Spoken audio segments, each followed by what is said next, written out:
Hey True Viewers, it's Liberty. This is your art class bonus, and before I even show you anything in my art room, I want to just tell y'all that before 3 years ago, I didn't make art. I would have said that food was my medium, and that was the only way that I created anything. So I'm here to tell you that you are creative. I want you to try something new as a way to express yourself, and that's what I want to encourage you about today, that you don't have to have any special equipment. If you just have crayons or markers and a piece of paper, you can do this. There's no right or wrong, and as soon as you let go of comparing your art to real artists or people who have been doing it a long time, you can actually have fun, you can enjoy yourself, you can enjoy the process of not knowing exactly what's going to be created, and you can really step into this thing that we talk a lot about, that recovery is not linear and making art's not really linear. So I'm here to tell you, like, if you can think it, you can probably create it, even if it doesn't look the same on paper or on the wall as it did when you thought about it.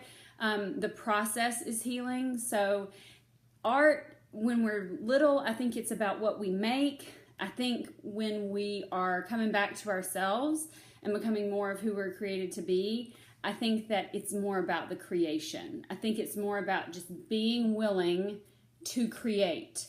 And I highly recommend copying things. Like, if you love Van Gogh, copy him. If you love Jackson Pollock, go for it. If you like some local artist and they just did something, take a snapshot and do it. I mean, I've been in art galleries and I've taken snapshots and I've kind of copied that, and then ended up, it looked kind of different, and then I could appreciate it. So mostly what I want to convey to you is, even if you have never picked up anything but a black ballpoint pen, you are creative. I promise you have creativity lurking right under the surface, and really all you have to do is just be willing to let it out. So I'm going to share a couple of things with you today that I hope will inspire you to connect with your own creativity, to connect with your own inner artist. Don't say you don't have one. I promise you do. I would have completely shot that idea down 3 or 4 years ago, but it has been one of the most integral parts of my recovery. And I will also say that I had a friend really encouraging me. So we talk about community all the time at the True You Project, and 2's always better than 1, 3's even better than that. If you have 4, you've got a party. So I highly recommend sharing your desire to paint or draw or sketch. But here's the thing, guys. If you want to keep having the life you've been having, if you're just totally satisfied with that, great. Keep doing everything that you've been doing. But if you want to have a different kind of life, start doing something different.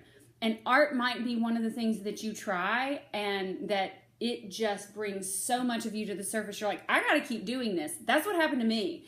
It started out like little kind of painting sessions on Sunday nights, and then a really good friend said we could actually clean out that sunroom and make that an art room. And I thought that was crazy, but then I found a cheap way to do the floor, and we painted, and now I have an art room. I mean, I'm sitting in it right now, and okay, I think I'll make you maybe just a little bit dizzy, and I'll just show you around just a little bit. So that's the door where you come in. This is my messy table that I very rarely clean up unless I have a big project. And here I am, and that's my gallery wall. And it's not great art up there. It's just art that I made, and it's art that I love, and it's art in progress. So yeah, that's what one of many things that I have to say about that. It can be super fun if you just let yourself play. You don't have to have like a finished product at the end of 30 minutes. One thing that I found really helpful is I have an art journal.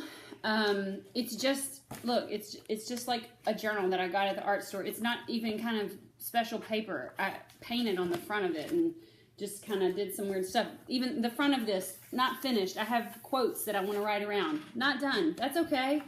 And I just sometimes feel like painting something. So see, that's just watercolor, no big deal.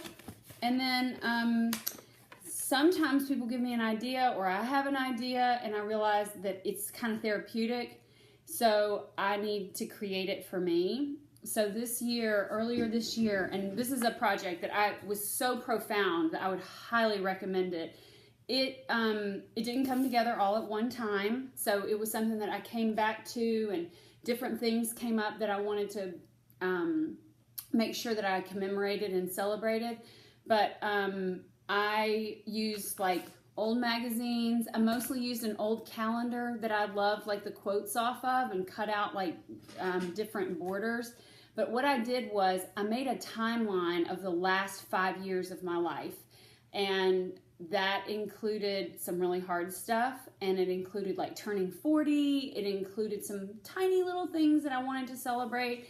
So that's what I want to share with y'all. And yours doesn't need to look like mine. I just want to share it with you as an idea of how I did it, so that you can kind of have an idea of what yours might have. You might have some fun, because I just kept adding to this until, and I could even add more now. I just kept adding and coming back to it, and opening my journal and going, oh yeah, I almost forgot about that trip, or oh, I almost forgot about that conversation, or that really brave thing that I did, and I want to put that down. So I just used, like, I found some twine. I think it was from wrapping paper, and I used some watercolor.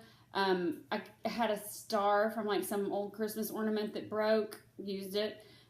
These are like some gold stencil-y things that somebody gave me. This is wrapping paper.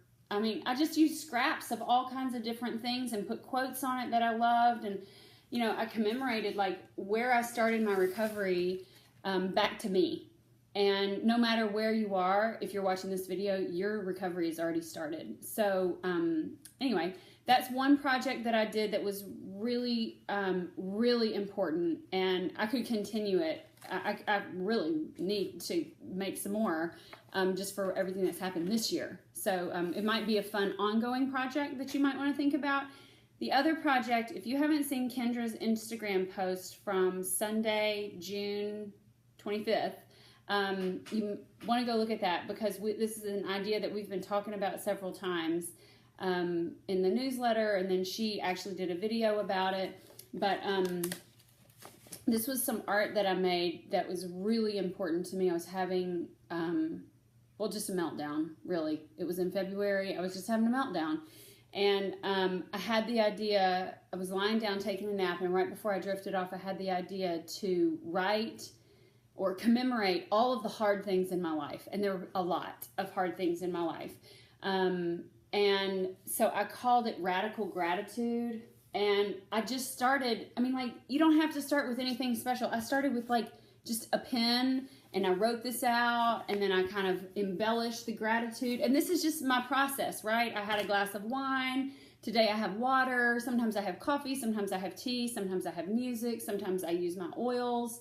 But I just get in the groove, and I started writing, and then I was like, oh, I had all of these events written down, and I had written them in different colors, and I thought, oh, well, this one is connected to that. And so I drew some lines. And then the next part was, oh, this would look kind of cool if this was painted up here. And then this would look kind of cool with, like, you know, this word remember, about these are the hard things. But what happened was, as I was doing that, I realized, oh my goodness, all of those hard things are connected to some really great things, things that I could have never anticipated or expected or imagined, care and love from so many places in my life. So I hope that this little video encourages you just to get some pens, maybe some scissors, old magazines. You don't have to have any kind of special watercolors. Crayola will do fine. You can use highlighters or cut up Christmas wrapping paper like I did. But whatever you do, just get started. That's the best thing you can do, is just be willing to get started and see what comes. Just try it out and let us know. We're curious, and we want to support you in your own creativity. Thanks for watching.